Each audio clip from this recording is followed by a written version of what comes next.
Are you serious about your health and fitness, but overwhelmed by the conflicting information and BS all over social media? Welcome to Fit Facts. Brought to you by Brandon Pascual and Gabe Erno. With a combined 10 years of training experience, this physical therapist and personal trainer duo bring you the most up-to-date and applicable fitness and lifestyle tips based on the most cutting-edge research, bridged with field experience of what actually works and is sustainable for the long term.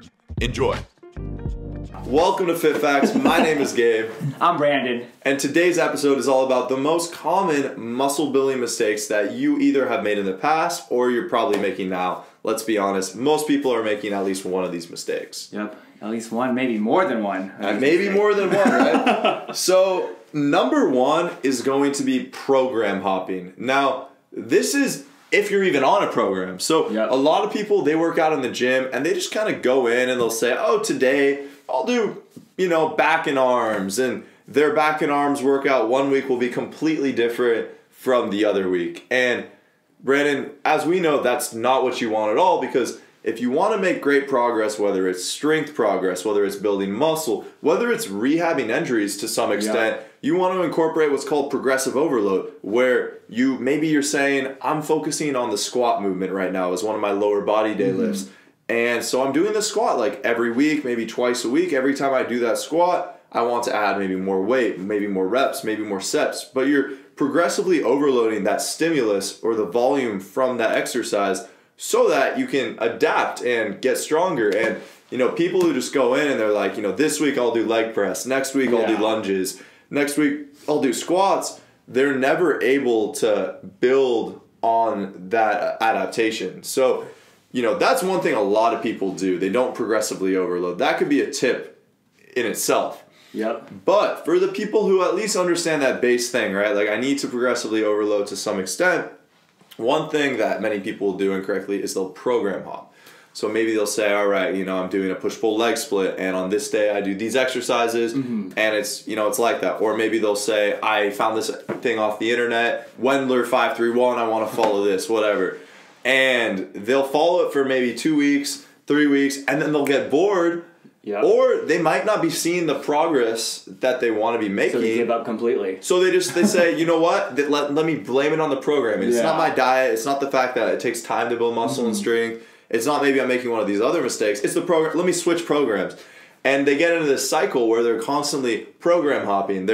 They start something and then, let me hop to this other thing. Yeah. And then they never make the progress they could make. Have you ever done that yourself? Or myself, I definitely have. Like when I first started lifting back in college, seriously, I would do squats. I think there was a program I read where it's like do squats twice a week. Yeah, right? And it was do it for like about 6 to 9 weeks. So I would start doing squats, but I didn't notice any changes in my body at all. I didn't see any strength in my legs. My squats, my weight did go up in squats. Yeah. However, I was like, all right, my legs aren't really getting any bigger. I don't feel stronger. Because I did it mostly just like play basketball, so recreationally. Gotcha. And I was like, all right, I'm playing the same. I'm just getting more sore. So let me go ahead and switch to more lunges. Okay. So I was like, okay, let me do more lunges. And I still didn't see results. So I'm like, what? I just gave up on legs altogether. And just like did more upper body. Yeah. So that was the problem. I was training my legs. Exactly. I should stop training my legs. Yeah, so it's hard for even for someone starting out to just stick to a program because their brain wants that novelty. Yeah. Because it just like excites them to go to the gym and do something new. Because that sounds more favorable than someone saying,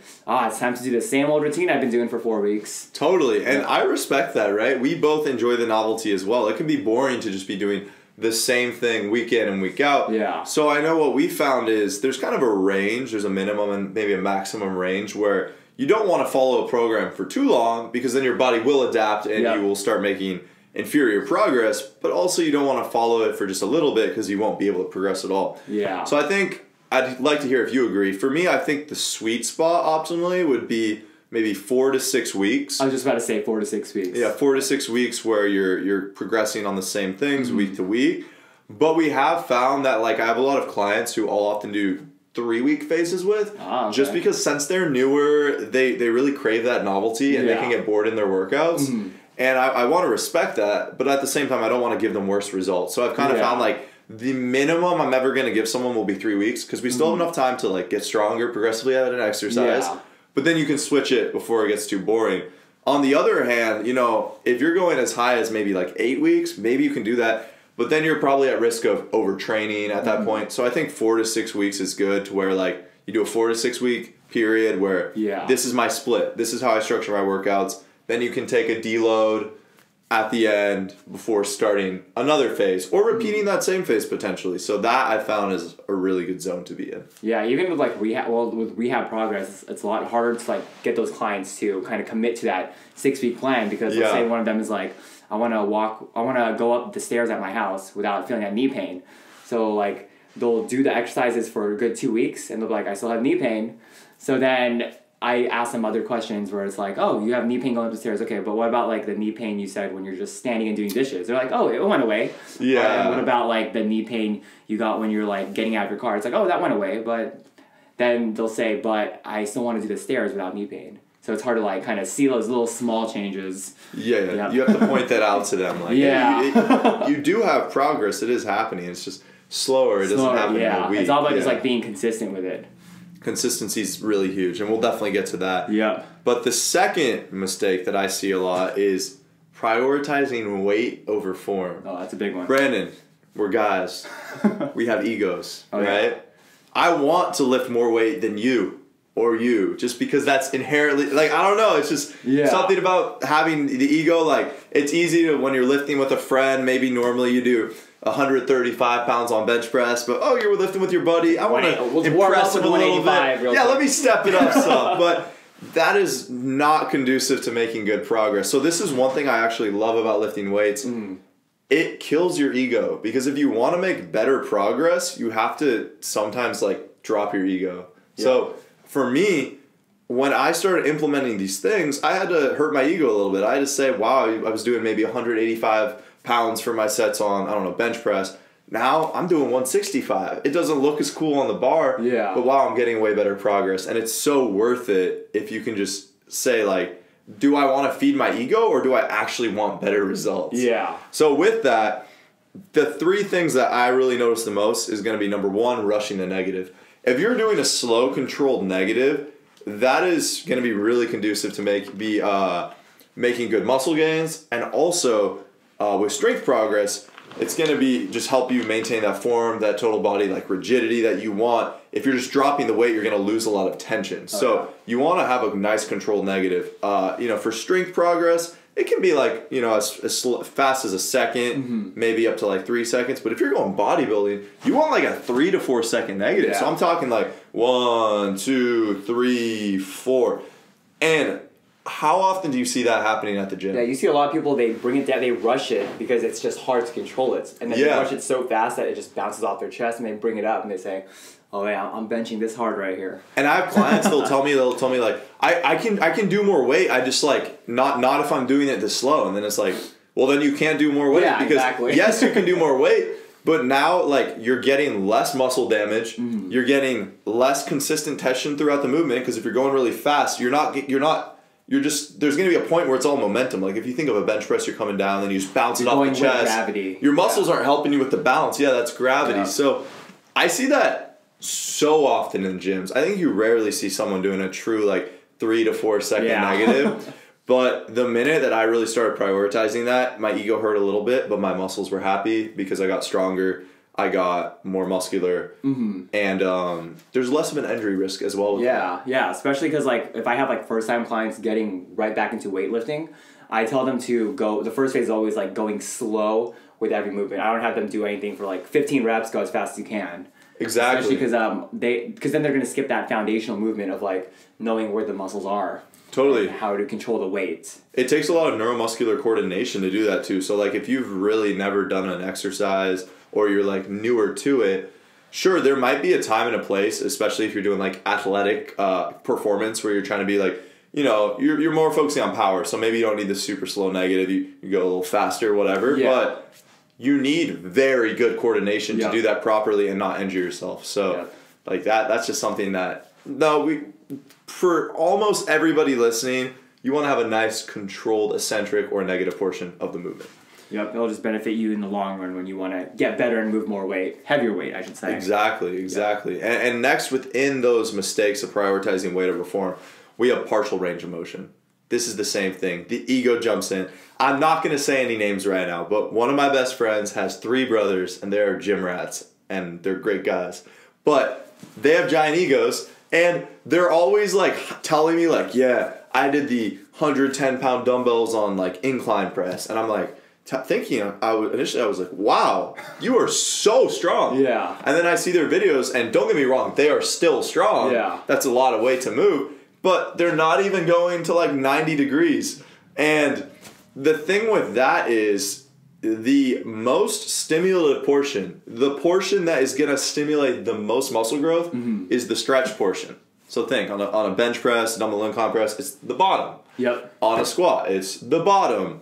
On, you know, like any of these movements, it's going to be that stretch, lengthened muscle portion. What is the point where everyone is going to cut? Like if somebody's doing a partial range of motion because they want to lift the weight, more weight, they're always going to cut out the bottom portion. No one's ever cutting out the top portion. Yeah. It's always the bottom portion. Even for like a squat, also in a lunge, they don't go that low. You think of somebody, they're like, yeah, I squat 400 pounds, and they're not even going to parallel. Yeah. And it's like, okay, yeah, that's fine, I guess, but if you literally halved that weight, but were able to get a full range of motion, you'd be stimulating your muscle. Yeah, you're just more. like really hindering that muscle building effect for your whole program if you're just going halfway range of motion. Also, you might even be putting yourself at risk for like injury because you're so used to like being loaded in that range of motion where it's not hitting 90 degrees for bench press, or just like top and halfway. So like, let's say in real life when you're on your stomach and you actually have to get up from like a push-up position, you're not really strong because that motion literally looks like the bottom portion of a bench press. Yeah. Like that bottom part of a push-up. So you're just like letting your body forget to be strong in that motion.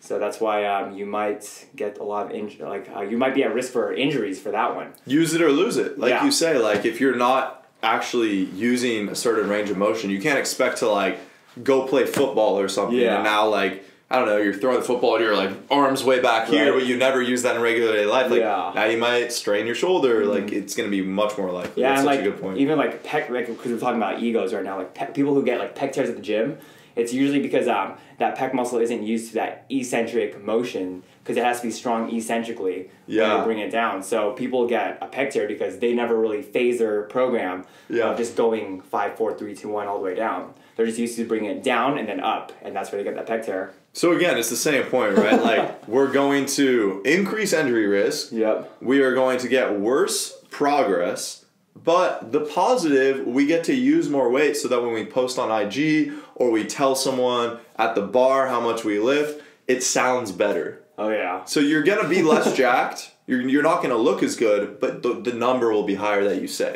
Yeah, exactly. So guys, I mean, use your own discretion there.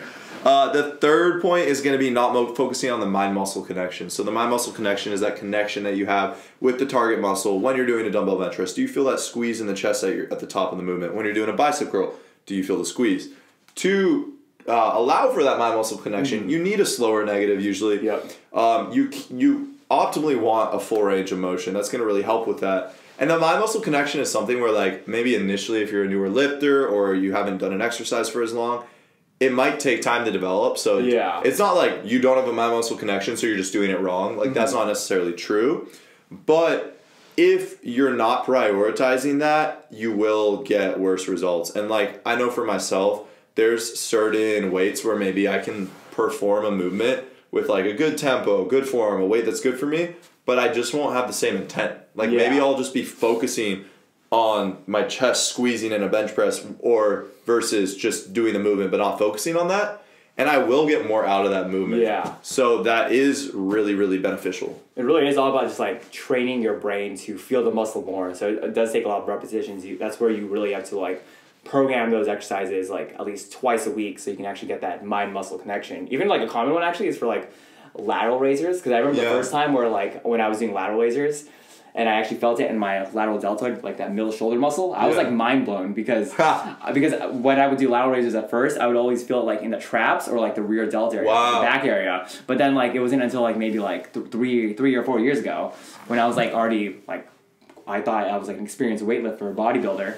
I was like, oh shit, that's where I'm supposed to feel it. So it is very mind blowing once you like feel that muscle actually activate, and then you can actually like work around with more variations. Totally. Because you'll be able to like build your exercise library for that muscle and get more potential muscle growth. And then you can, I have specific remembrances of different periods in my lifting journey where I was like, wow, now I have a mind-muscle connection with my lats. Wow, this is the first time I really felt it in my chest. Different times throughout. But then I was able to actually I realized I could use lighter weights because I was connecting with it. I didn't need to use heavier weights. Yeah. So that was really, really beneficial there. One thing I would caveat though is if you're doing low rep training, if you're doing a set of 3, set of 5 heavier weights, mind muscle connection will not be the goal then. If you're going for more just maximal strength, that's less important. You're really not going to feel a mind muscle connection on a 3 set of squats or something like that. Yeah, but if you are in that kind of training, I would say you should be that mind muscle connection should have been built before you enter that heavy phase. Exactly, because that's going to help immensely with that for sure. So I'd say if you're in the 6 to 14 rep range, which is where most people train for muscle growth, you should definitely be trying to focus on that mind muscle connection. Brandon, all right. What is this third mistake? The third mistake is, I'm a guilty one of this as well. It's not recovering properly. And when we say this, we don't mean just recovering of sleep. We also mean not eating enough calories and protein. Yeah, or just the macronutrients in general. But yeah, I feel protein is probably one of the more common under-eaten things for people who are really trying to improve their performance or gain more muscle. Yeah, and I feel it's just because people think that when they're trying to build muscle, there are all other goals also. They want to be lean and look toned. So that means they want to eat less as well. So when they're trying to build muscle, they're out here doing heavy 6x6 or 8x8s. Dude, most people should not be doing 8x8. That's crazy. But if they're doing something like that, and they're trying to build muscle, and they're telling me, oh yeah, I had a protein shake this morning and then just a piece of chicken after, and I'm done. I'm wait. Unless that protein shake was the size of my arm, you know what I mean? And that piece of chicken was the size of my arm also, and that might be sufficient for you. But if you're not treating if you're not telling your body to refuel to build muscle, it's not going to build muscle. Yeah, it literally needs the building blocks of the muscle to build the muscle. So you can be in the cycle where your training is maybe quote unquote good. But if you're not fueling your body properly, you can't expect to actually gain the muscle, gain the strength. And that goes into other things like sleep as well, right? If you're undersleeping, and we talked about this in depth in our recent recovery episode, but if you're undersleeping, your body is going to be in this fight and flight state. You're not going to be recovering as efficiently. You're not going to be able to do as much volume in your workouts and stimulate as much muscle growth. So, guys, we got to get that recovery dialed in. Yep. I even see it sometimes when after I get a good few days of sleep during my week. Yeah. I actually notice that my muscles I actually get a more mind-muscle connection with my muscles the day after my workouts. Yeah. I'm able to actually lift even more compared to when I'm off maybe 4 or 5 hours of sleep. My muscle connection is better. Injury risk is lower. Yep. And an example like this I would use is, let's say that you are in a really stressful period of your life. You can't expect yourself to do the same thing. So there was periods in my life where I was going through more stress, and I would realize, I'm working out 5 days a week right now. I can't recover from that. There's too much other stressors on my body, so I had to reduce it. And then I made better progress because that was what my body was able to take at that period. So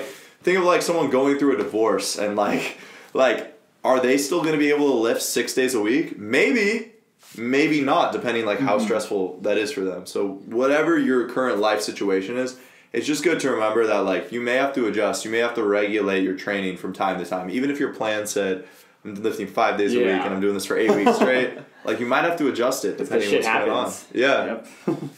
And then the last mistake from not recovering properly is because you're being a little overly rigid with your plan. So this might mean... that's what I just talked about there. We're inconsistent programming is going to be the next one. Inconsistent programming, okay. Well, actually, I was going to say over rigid with the plan. I thought it was going to be something you're too precise with your plan, where it's it becomes so... It gives you anxiety of saying, I have to hit this or else I won't be able to look good for my wedding, or I have to hit this or else I won't look good for summer. Well, you could say that being overly rigid in that way could maybe negatively affect your mental health, which is going to affect your motivation to actually work out. Yep. So that'd be more indirect, but that's still super valid. Yeah. So guys, be careful of that. But mistake number 4 is inconsistent programming, inconsistency in general. That just means if you want progress, you have to work out, and you can't just do it sporadically. Like, there needs to be a certain level of consistency, because if you want to build muscle, your body needs to have constantly elevated muscle protein synthesis levels, which means you need to be working out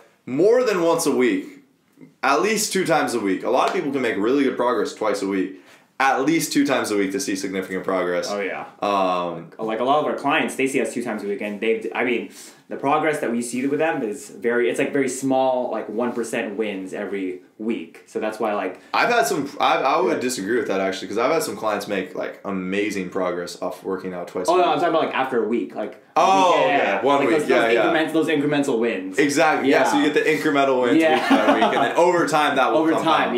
Exactly. Sure. So like just doing it because I had to have a client where he would always like give me his phone and be like, oh, can you show me this exercise right here? It's a physical therapy client. Yeah. He'd be like, can you show me this mobility exercise here? So he does that literally like every session, and then it would be different like shoulder cars, different variations. And then we would take up like maybe 30 minutes of me showing that to him. Yeah. And he would just have questions, which is fine. You know, I'm here to answer your questions. But he's been doing that like every session, and I feel like we haven't been going into the same programming that my program was originally written for. So the reason I bring up that story is because he always tells me, hey, can we program this for next session? And all that. And then and it's totally completely different for why he has that shoulder pain.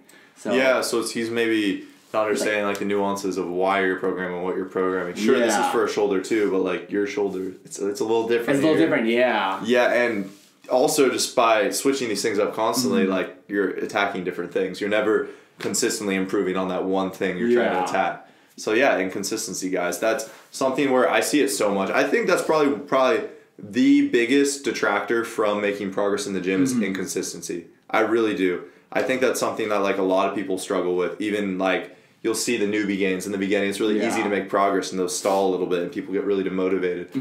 And the thing that's helped me the most is just like learning to love lifting. Like it's just a hobby. I really enjoy this, and sure I have these goals, but like it's almost like a side effect of just something that I'm gonna do either way because it makes me feel good. Like I'm not only focused on like the end result. I like the process too, and that's with anything, right? Yep. If you love the process, you're gonna be successful, and if you understand that things take time. Yeah, because it is hard for like even like not even my clients, like general population to just kind of abide to a plan. Because some people will tell me like, oh, I've been going to get cupping here. Should I try cryotherapy next week? And I'm like, oh yeah, sure. And then next week they'll be like, oh yeah, should I try like dry needling? Or go ahead, try that shit. But like actually be consistent with your physical therapy.